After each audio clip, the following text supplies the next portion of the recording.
welcome to PlayStation Access. My name is Nathan. I'm here with Dave. Hello. Dave, we are just checking out a game today. Yeah, why not? We can do that. We're allowed. This is Vostok Inc. Yes. And you've been playing it. So the story behind this is that we met one of the guys who was making the game at Develop, which is a video games conference they have in Brighton. And he said, would you like to play it? And we said yes, because we normally like games. And so you did, and it's moreish. I don't want to get into your points too much, but I mean... Yeah, moreish is exactly the right word. And it's you know, almost addictive. And it's kind of a hybrid of stuff. So you're going to lead us through kind of how many things do we need to know? Definitely 5. Okay. Hopefully more as well. Hopefully more will just become like obvious as we're sort of playing the game. We're going to break this down for you guys. So what's number 1? Number 1 is, I guess, the thing that first caught our attention was the developer's own description of the game, which was simply, what was it, Nathan? Wolf of Wall Street meets space. Right? It was space. I was thinking, was there a space film? But yeah, Wolf of Wall Street meets space, which immediately had us sort of scratching our heads and going, what? What do you mean? I need to see that. And what he means by that is that in Vostok Inc, you are taking on the role of, I guess, a sort of new space company, and your sort of goal is to make as much money as you can, and how you do that is by, well, in different ways. Now, the first way you've been seeing me doing so far. Oh no, this is bad timing. I've been mining asteroids. Can I stop this? Right, okay. We'll come back to that. We'll come back to money making. This is actually sort of point number 2, which is like combat becomes intense. Okay. Now, I should point out that I've been playing this game for, well, I don't know, maybe a couple of hours. Yeah. And I think longer. I have upgraded my weapons quite a lot. Right, so okay. I'm quite, well, not in the grand scheme of things. You don't want powerful. people to think that it's been easy for you. Let me just tell you that I'm assuming I'm going to do okay in this fight, but how has this fight happened? So it's just so there are rival, I guess, sort of companies in the galaxy, and they send out little scouts. They're everywhere. You know, you saw me fighting some already, but check this out. They send out particular scouts. And if the scouts see you, they send out a sort of a warning beacon, and you get into a lock screen battle. Right. So, you know, previously I was just fighting guys and just flying wherever I wanted. Now we're in a lock screen battle, which means there is no escape. Right. So the only thing I can do... You mean it's literally locked down and you're having to fight these guys. Exactly. But money's coming out of them? There's a lot of money, which is good. I'm getting quite a good bit of money. I mean, look how nice that looks. That was actually, I've got to say, a really easy battle. Okay. Hopefully we'll see some that are a bit more intense whilst we're doing this. So combat pops up like that, and it's like a full-on twin-stick shooter at that point. Exactly, yeah. So it is exactly. It's a twin-stick shooter. I'm just flying around with the left stick and firing with the right. Yeah. There are these guys everywhere, like, who just want to catch me in their. So there's little bits of combat, and then, like you said, there's kind of more intense lock screen encounters. Exactly. When you see that enemies incoming thing, you've got a moment to try and destroy the scout. But if you fail, then you get into a lock screen encounter. Now, I'm making money from shooting these guys. You can see they're dropping money. Also from like mining asteroids, that's dropping money. Right. But the main way, I guess, to make money is what I'm going to do now is to colonize. So. And this is point number 3, man. Sol you have said. Moment. Yeah, so that we're in our own solar system. But point number 3 is making money is addictive. Oh yeah, it really, really is. So look at your money. It's like watching the stock exchange. I was going to say the eagle-eyed amongst you will have noticed that in the top right-hand corner. Yeah. That's my funds incoming. So the way the game works is you go to planets, you land on them, and you build buildings, and those buildings make you money. Okay. So I've obviously landed on Earth. It's like galactic real estate. And you can see, so my mines now, money's called moolah. Look at the satellite is simply sucking money from the Earth. It is, and that's an upgrade. So here's the caveat. So when you first start, I thought it was a cool animation. When you first start, you'll go to a planet. You don't have this auto transfer moolah connector or ATM. So and in fact, if we look at my galactic map, you can see. Here on Mercury, I've got 515,000 moolah to be collected because I don't have a satellite on that one. So that's just, there's some of these planets, this has got 1.4 million waiting to be collected. So you have to go and collect it. But other planets, if you spend an amount of money, it's an upgrade that will let your money be automatically transferred into your account. So that's what's happened here. So you start off building little mines, and the mines were building me to give you some context. Before I upgraded them, like I have, I think it was something like 0.2 moolah a second.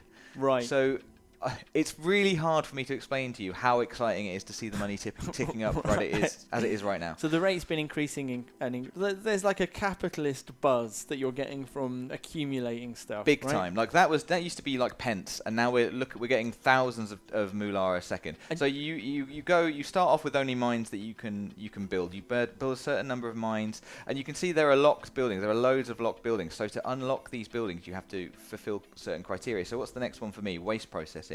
To unlock that, I have to build something on 10 planets. And that gives you 120 moolah per second. So that is, I've upgraded real estate. That's given me 225 per second, but it's so upgraded. Like, that's cost me a lot. Yeah. So, a building that off the bat does 120.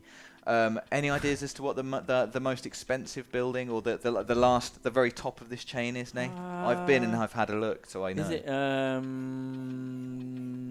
No. Bearing in mind this is quite a funny game. Yeah, you're not going to guess. I'll tell you. It's a video game developer. Hey! Now, to give you some idea of what I've done so far as a drop in the ocean, that costs 200,000 quintillion. Right. Moolah.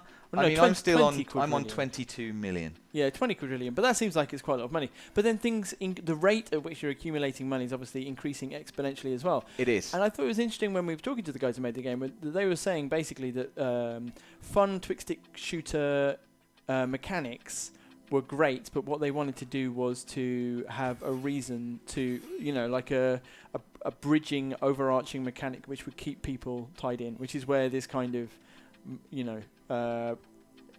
I'm trying to like the drip feed of here's some money, here's some stuff, get more stuff, get more money. Yeah. That's where that has come from, and it seems really, to be working on you. Yeah, it really is, because you start off and you're like, oh, so what? I'm just building some mines, and then you unlock a little a bit, and you get you upgrade it, and you're like, oh, that was good, and then the money starts ticking up a bit faster, and then you get an ATM, and then it goes straight into your bank account. I just got 2 upgrades there, and that cost me basically sort of 18 million. You spent all your money. So let's get out of Earth anyway. But have we tripped over into point number 4 here, which was upgrades? Is that? Well, no, actually. Okay. I was going to say, we've got into a bit more of a serious thing here. I'll deal with these guys. So upgrading buildings, yes, absolutely. And this game, like, I think the real joy for me, I guess, is upgrading the buildings and then just seeing the money come faster and faster. Yeah. Let's go to Mother Base. You can also upgrade your ship, which is equally expensive. So this is officially point 4 now. This is officially point 4 now, which is upgrading my ship. You can upgrade your radar, I think this is. You can upgrade your ship, and you can upgrade your weapons. And weapons is really interesting, actually. The way it works is you can buy slots, which are expensive, and then you can buy different weapons within those slots. Right. And you can make a hybrid. Okay. So so at the moment I've only got machine guns. So I'm just I'm firing lots of machine guns, but you can get lasers and all kinds of things. And they all fire at the same time. And you can combine them to create, and then you can see at the left-hand side of the screen, you can equip different combinations to your D-pad as you like. That. So I don't know how much is this. So what's that one? We're looking at to upgrade to get this weapon now is going to cost $1 billion. So that's how far off I am. That's what we're looking at here. I didn't mean to leave another base there. Waiting for a little bit of time. If we look at other things, energy, you've got energy. So that's basically your shields and health. Boost comes off your shield energy as well. So there's a bit, there's a double reason for that. There's a double reason for that. There's the boost cost, the boost speed. Nice. There's other things like. So when you die, you get a little escape pod. Okay. So you can upgrade your escape pod. Basically, your escape pod is only good for getting back to Mother Base. And if you can get back to Mother Base, then you don't lose anything. Right. If you don't, then you lose half your money that's in your pocket right then. Right. I don't want to do that. No.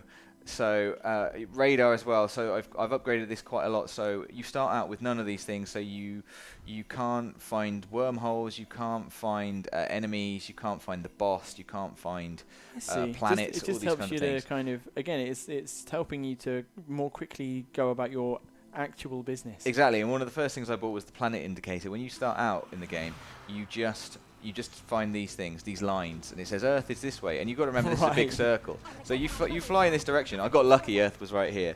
But when you get the planet tracker, I can go, where's Mercury right now?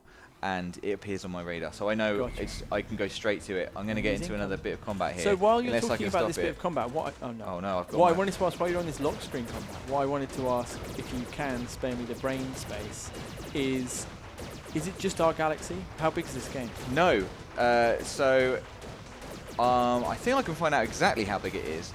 I have only just unlocked the second galaxy. I'm gonna at the end of this video, I was gonna take us through the wormhole. I mean, I literally have to see what's through there. If I can actually survive this is getting a bit more intense than the last one. It's hard. I reckon you've got this. I think so. You've got to shoot those guys behind you, and then you can have that whole back top right corner as a safe little area. That's a good shout. Your energy, so your shield energy, like the blue bar and the blue numbers around my ship, they do replenish, but... Get rid of those fixed guys. Look at them, man. They're killing you. I know. That's the problem. My weapon, it's all right. It's quite a wide burst, but it doesn't go very far. So hopefully I can just take this guy out with... Concentrate on this guy. Gotta concentrate. If I just get close, he's going to get all the projectiles. All right. Boost. I'm feeling good about this. Your upgrade is doing you the world of good, isn't it? Yeah, it really is. Like... The fights, at the start... You're a slugger. Do you know what I mean? You're just... You're just like standing in the corner smashing this guy and he's smashing you. Stop it! Wow, and now he's money. Exploded into money. Yeah, the fights at the start of the game are not dissimilar to that one, but except I had a really rubbish gun. So let's go through the wormhole. Oh, that's I thought that, no, because we've got point number 5 before we close this video out, Dave. Which is, and I'm not sure if that is through the wormhole, but point number 5 you've written down, mini game. Yeah, so this is a very funny game. I haven't done a good job of explaining that so far. There's loads and loads of humour in it. Who's that guy on the phone? Because that's connected to the humour, right? That's Jimmy, I think. He's my mate. He's interested in. I'm his boss, but he's helping me. He's helping me with making decisions. Well, that is like Wolf of Wall Street. It is like Wolf. Exactly. Yeah, that's a very good point. So, as I said, it's a very funny game. One of the funny things about it is that you can find floating in space. By the way, this is a really cool thing actually that I forgot. You can see, these are your objective lists, right? And you can see which ones are going to unlock you trophies. I think it's a really cool idea. That's nice. And the way that it works is you can only see an objective if you have unlocked the objective next to it. Right. So there might be a place so where I don't know what a trophy... In fact, I guess you only can see that it's a trophy. One once is so this one, who knows what it is, but to find out I need to unlock one of the ones around it. Cool. I thought that was a really cool idea. So you can see there are loads and loads of objectives. Oh, there you go. So there's one, a trophy. We don't know how to do it yet. You've got to... I guess it's one either side of it, or maybe all the way around. Who knows? It's something like that. But anyway, as I was saying, in space you can find floating around managers. And managers, so there are executives. You can see I have one there in his boxer shorts. Yep. And middle management. Middle management, they give you little bonuses. You can just look in on them and make sure that they're working hard. Yep. As mine are. Good work, guys. I've got like 9 there. Execs, you have to keep happy. It's basically sort of like a human Tamagotchi. Right. And my guy... It really is. He's not happy. He's hungry. I can give him some food. In fact, I'll give him some food. Is Panda this the steak. Are we looking at... This is a mini game. Sushi. This is not a mini game, actually. Okay. I'm going to show you the mini game, but this is part of it, I guess. Have a Giving him a mocktail. So you find these things in space. You find the managers in space as well. They're just have a jet ski. Do you like jet skis? Have a private jet. Oh my, he's much jet happier. ski again. Keeping him happy makes me money, so that's why I want to do it. Another way, the way that you can get these items, you can find them in space, but you can also play their mini games. So I only have one exec at the moment, so I only have one mini game. Right. But I know there are loads in the game. Okay, cool. This game is called Wood Guy Jr. I think it's an homage to another game, and I have to achieve a Zen state to be any good at it, so I might go completely quiet. Okay. I have to just chop on the correct side of the tree, or else I'll be crushed. Yeah. But the time limit goes down. I mean, I have seen this. You've seen this? Okay, so I'm gonna. Oh, I mean, I've dude, died. come on. But look at my high score, 192. Look, I've got to have a little go. Are you serious? You talk. You're Yeah, going straight in. So is it just left and right? Just left and right on the D-pad. So you've gone for the two-handed. Everyone at home, Nate's gone for the two-handed. So technique. it's like, do I want to go on the right-hand side now? Okay. You're going to out of time. That's the thing. Okay. You see? Okay. You see what I'm saying? Yeah, well, I was just getting into it, okay? Okay, that's fine. Okay, I've done that wrong. Well, you know. Well, I was just going to carry on going forever. Okay. We could have hit a serious problem with the video here, guys. Well, as I don't see why Nate don't you skip for a few minutes? giving this up. Oh my god! But you need to be quick. But also, it's hard. We should have played this for one-on-one, Z. We really should. Next week, maybe. No, look, my high I know score's good at it. 192, so I do want to keep pointing that out. Okay. Explain to me, say some other things about minigames, Dave. So I know that there are loads of minigames. I assume that each exec comes with their own minigame. I know that there's like a first-person shooter. Nate's giving up 22. That's not bad. I'll give it one more go. I can't talk. You've spent a long time doing this, longer than I expected. You have to count the little nodules, man. I wanted to keep my exec happy. I had to learn all about this game. You had to. Honestly, like, my eyes are out of focus right now. I don't know. I'm running out of time. You have to go faster than this. Okay. If you want the big money. If you want the big money. If you get to 100, that's a big win. Oh, no! My thumb just took on a mind of its own. I will leave it there. Okay. Are you happy? You're happy to leave this there? Yeah, we should step away. So anyway, the point is there are loads of minigames. I know there's a first-person shooter, for instance, like a little kind of, old school-looking game that keeps your execs happy and your execs make you money. Middle management make you money as well, but middle management don't have a space on the escape pod. So if your ship is destroyed, they don't get there's some biting satire going on here. Let's get in. So you're going to the wormhole. Through a wormhole to the next galaxy. This is the first time you've been through. I've literally been through and then come back for this video. So Sol, you can see the boss beaten. So to get to the next galaxy, you have to beat the boss in your current galaxy. And this is cool. So we're going to see the next galaxy, and then we're going to wrap up the video. I hope you've got. I have a much better sense of it now because I'd heard what that man said. Vostok Inc. is like Wolf of Wall Street in space, and I went, okay, and that was all I knew. So I'm getting it now, twin stick shooter, but at the same time, kind of management sim with humor. Yeah. Lots of moorishness, upgrading. I think I need to explain as well. Okay, so we've got a whole different kind of asteroid situation. I need to explain this unlocked parts of me that I didn't realise were there. For instance, I was playing this in the office. It was lunchtime, so I just left the game on. Yeah, you did. So that the money would keep ticking up. Yeah. That's what I'm talking about here. Also, there are aliens now. This is particularly exciting, I think, for me and everyone out there who's got a PS Vita. It's also on PS Vita. Yes. I mean. Yeah, of course. Yeah. That's one of the reasons that we wanted to have a look at it. Exactly. So there's another alien. Oh, I'm gonna sign out, man, while you're going to Bluebus Miners. I'm gonna go. Yeah, I'll go to Bluebus. So that is our look at Vostok Inc. Which is out very soon, actually. We'll put the exact date down in the description. We've really enjoyed it. Yeah. And it is going to be one, I can just imagine playing this on a long train journey or something on my PlayStation Vita. Yeah. That is going to happen. Dave, thank you very much for leading us through, letting us know all about the game. Guys, give this video a like if you enjoyed it. Let us know what you think in the comments. And, of course, subscribe to Access, because why wouldn't you? We've got loads more coming up.